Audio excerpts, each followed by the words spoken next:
Hi guys, we're continuing on with chapter 15. Yes, I'm wearing the same thing I wore yesterday because I'm recording them both today. That's why. Okay, I haven't gone that far where I'm just wearing the same clothes every day.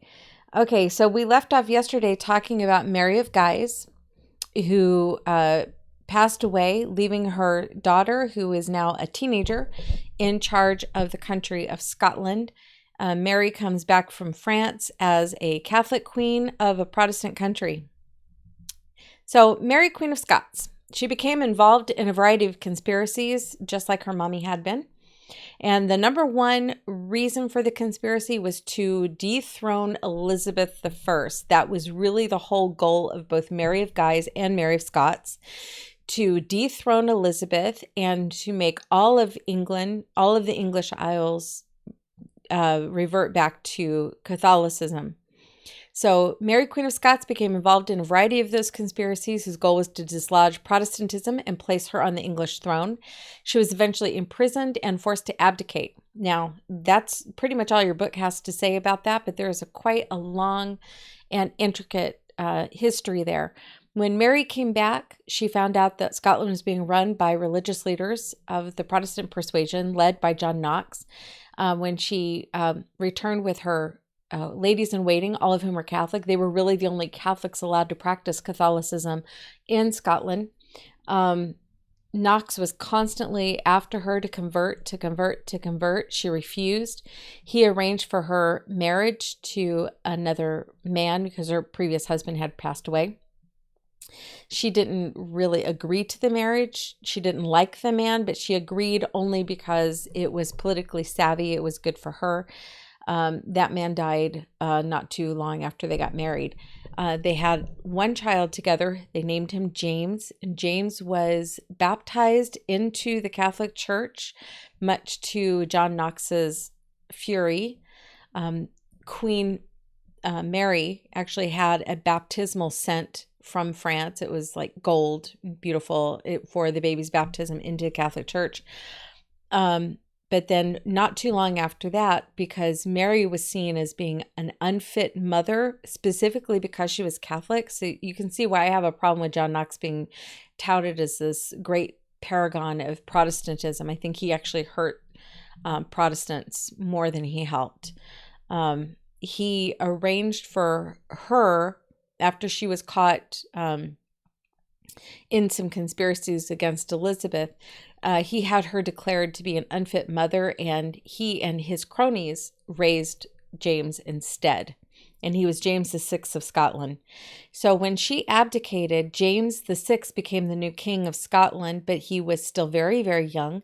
And his regents actually ran the country for him, and they raised him in such a way that you are a special person, to think that he was a special person because God had specifically put him on the throne for such a time as this.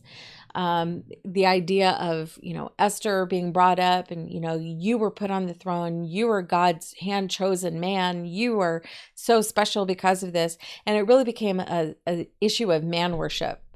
First, you have people worshiping Knox, respecting him to the point of insanity because they didn't actually look up to see if what he said was biblically true or not. And now this man worship of James VI, who took that information about himself and just ran with it. He believed very firmly that he was God's man on earth and that everyone should obey him because of that. Okay, so James VI, son of Mary Stuart. So when his mother was forced to abdicate her throne, he became the king of Scotland and raised by Protestant regents. You see him here in his little pantalones. He's so cute. Okay, but also he's got a falcon on his arm that is a peregrine falcon or a hawk used for hunting small game. I don't know why he has fruit on his hat. Okay. He is wearing a hat. It's not just like a bunch of fruits bounced on his head.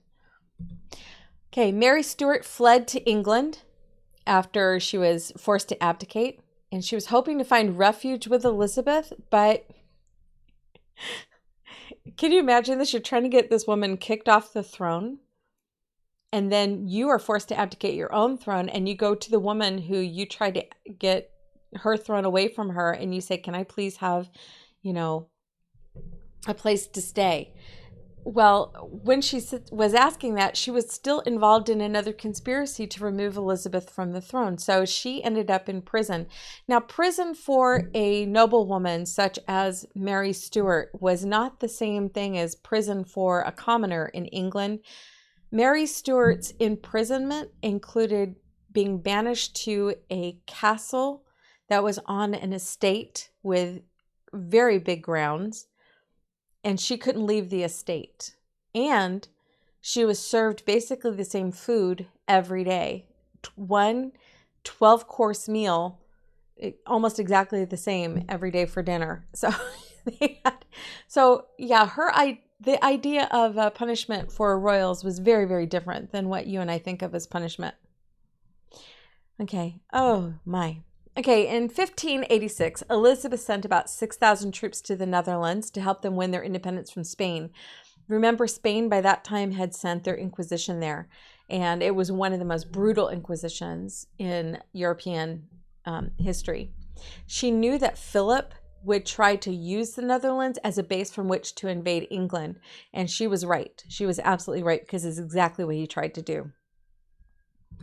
So Spain had great strength on the seas. To match it, Elizabeth employed Sir John Hawkins to build up the English navy. The problem, though, because England was a Protestant nation and so many of the nations surrounding it were Catholic, they had a hard time with trade issues. And also, you are looking at people who are already being taxed to protect their own country, and now they're looking at, we may be invaded from somebody overseas, especially Spain, where the king of Spain, Philip II, owns more land than anybody else in history at this point. So she employs John Hawkins to build up the English Navy, but he's got to somehow do it with a minimum amount of money. So to make that up, they started hiring pirates, people who already had their own boats and whose whole job was to take from others. Sir Francis Drake, he was an English sea captain. He was a pirate. Who are we kidding? He was unofficially hired by Elizabeth to attack and raid Spanish ships and New World colonies, and he became the first Englishman much later to circumnavigate the globe. So here is an actual pirate hired by the Queen, but secretly, and his whole job was to attack Spanish ships as they were bringing goods back from the New World, taking all the goods, and then taking those to Elizabeth, who then used those goods, sold them, and used the money to build her own fleet, which was very small and mostly piratey ships. Okay. If you want to watch that movie that I always show in junior high when we're talking about this era of history, it's called Seahawks, and it stars Errol Flynn. So if you wanted to watch a copy of that, you go for it. That's not required. That's just an extra little bonus there. Okay, so there was mounting conflict between England and Spain. You have William the Silent was assassinated by a Spanish agent. He was in the Netherlands. Elizabeth had sent people to help the Netherlands gain their independence, and now William the Silent was killed by a Spanish agent. He was that really good-looking guy when he was young. Remember, we showed that picture. England then realized how vulnerable Queen Elizabeth was. She was surrounded by Catholic countries who were trying to take over their country. Mary, Queen of Scots, was next in line to the English throne. And then several plots to put Mary on the English throne were discovered. Mary had been in prison for 16 years by this point because she was constantly, every time she said, "I'm sorry, I'll never do it again," she'd get out and start doing the whole thing all over again. Shouldn't trust her. So Mary, the Queen of Scots, was eventually, after 16 years in prison and still trying to overthrow Elizabeth, she was tried and she was convicted of treason. Parliament petitioned Elizabeth to sign Mary's death warrant. Elizabeth did not want to sign it because, as far as she was concerned, this was family and she had so few family left. So she didn't want to sign it, but she had to because this was her throne on the line. And if she was taken off the throne, England, as she knew it, would cease to exist. It would be taken completely over by France and Spain, specifically Spain. So Mary was beheaded. This was one of those really gory beheadings where the axe went halfway through Mary's neck and the axe had to be pulled out and then a second stroke. So it wasn't a clean kill. The Invincible Armada. This was the fleet built by Philip II of Spain. He had tons of money because he had all of this new property in the New World, and he was using that money to build ships. The whole purpose of the Invincible Armada was to conquer England and to force it to become a Catholic country. So this fleet was 130 ships. On those 130 ships, there were 2,500 guns. We're talking cannon. That's a lot of cannons on those ships. There were 30,000 soldiers and sailors that would be transported on those ships, along with 180 friars and priests who would be going into England and demanding conversions. That's an average of 230 men per ship. That is a lot of people. Okay, that's putting all of our school basically on board a ship. Okay, that's a lot of people. Now, Philip's plan, it was a good one. Sail up the English Channel, which is a very small waterway between England and France. He was going to pick up troops from the Netherlands. That's the base that Elizabeth was concerned about. And then he was going to go back and line his ships up on the coast, on the east coast of England, disembark, and have his men walk and conquer all of England as they went across to the west. Now, here's the problem that they faced. The king looked at a map and he said, this is what we're going to do. And all of his sailing captains said, yes, sir, that's what we're going to do. But it didn't work out that way because there was no wiggle room for making an audible call. Okay, there was no time to say, oh, king, I think this is going to be a mistake. I think we need to change this. No, that's not what's going to happen. So what ends up happening, you see number one, it says Corunna. The Spanish Armada left from there, and as they went past Plymouth, you can see that on the bottom part of England. See Plymouth? As they went past Plymouth, there were English ships in Plymouth in the harbor. The ships in the harbor could not move because the winds were blowing landward. So they were blowing off the water onto the land. And so it made it impossible almost for them to clear the land. The Spanish ships, seeing the ships of England stuck in the harbor, could have opened fire and the whole thing would have been over right there. But that was not the king's orders. So they followed the king's orders to the letter, and they went past Plymouth, up the English Channel, and began to go toward the Netherlands. But the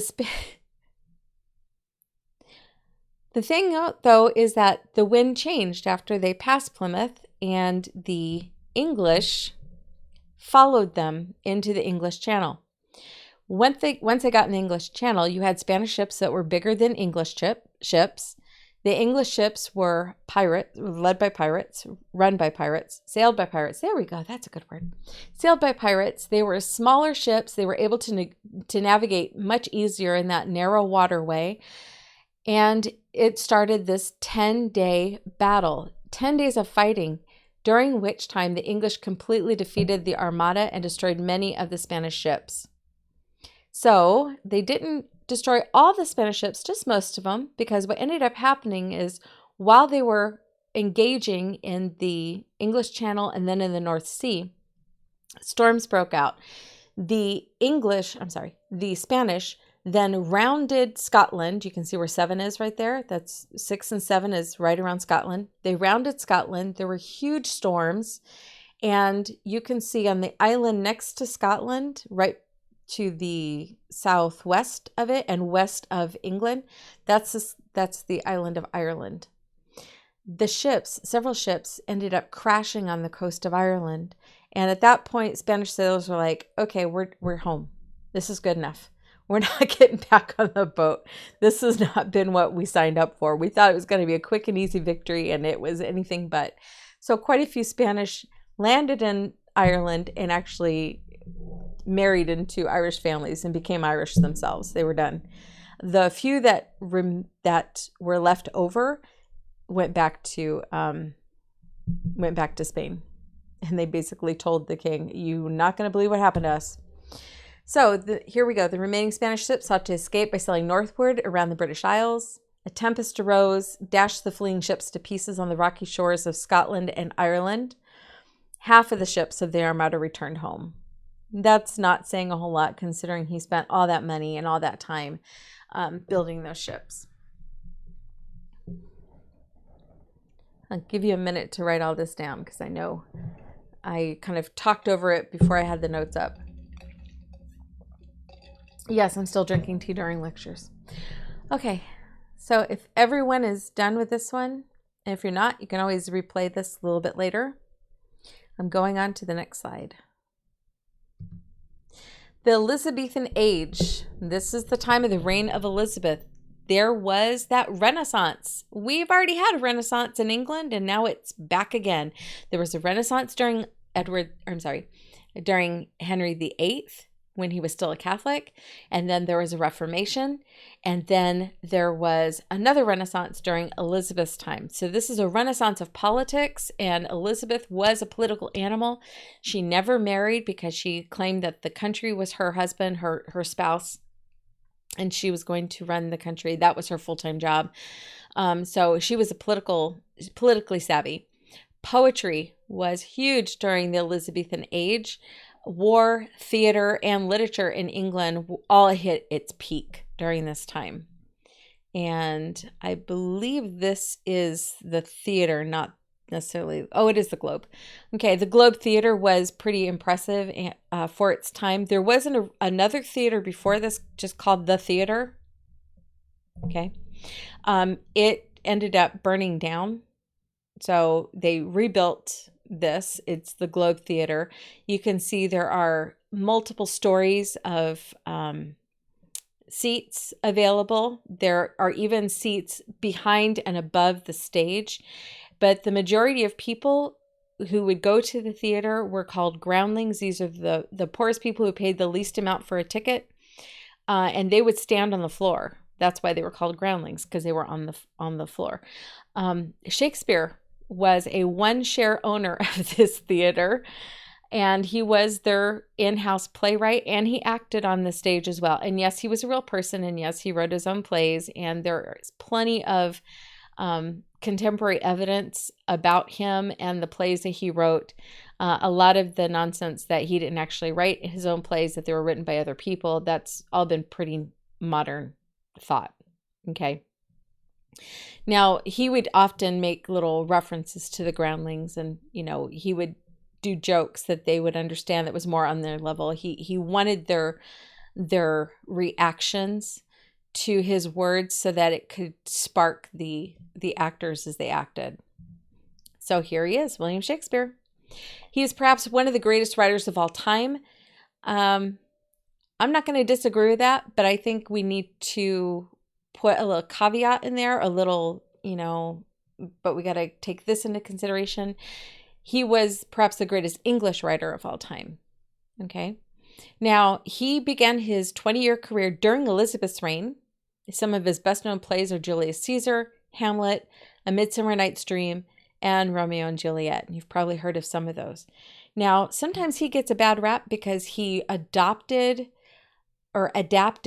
a previous story into a play. That's not unusual. And in fact, Hollywood does it all the time. When you just watch Percy Jackson and the Lightning Thief, that was a play, or that was a film script that was adapted from a book. It was very poorly adapted from a book, but it was adapted. So it still happens today. But back in his time, he took stories that had been around for a very long time. And in fact, Midsummer Night's Dream, if you read Chaucer's A Knight's Tale, it's so similar. There's a lot of similarities there, and it's so beautifully done as Midsummer Night's Dream is. But in the middle of A Midsummer Night's Dream, there is a play within the play. And that play is based on the ancient telling, or the myth of Pyramus and Thisbe, which is in turn the original influence or inspiration for Romeo and Juliet, which it was not, Romeo and Juliet wasn't based specifically on Pyramus and Thisbe. It was based on an Italian work that was based on Pyramus and Thisbe. So there was a lot of borrowing going on, and that's okay. We've got to get over this thing of, well, that's not original. There's very little that's original today, but adapting it so that it captures your audience's attention, that is so very important. Okay, Edmund Spenser lived around the same time as Shakespeare, and he wrote The Faerie Queene. It was an allegory describing the many virtues of England's beloved Queen Elizabeth, referring to her as Queen Gloriana. And it was really all about this knight who is dressed as a knight from the white background, red cross. Wow. Okay. It'll pop up a few minutes later and I'll just yell it out like I've got Tourette's. From the Crusades. There we go. He's dressed as a knight from the Crusades who doesn't have any long-term memory. He doesn't remember where he's from or even what his name is. He just knows he's wearing a white surcloth, over his armor with a red cross on it.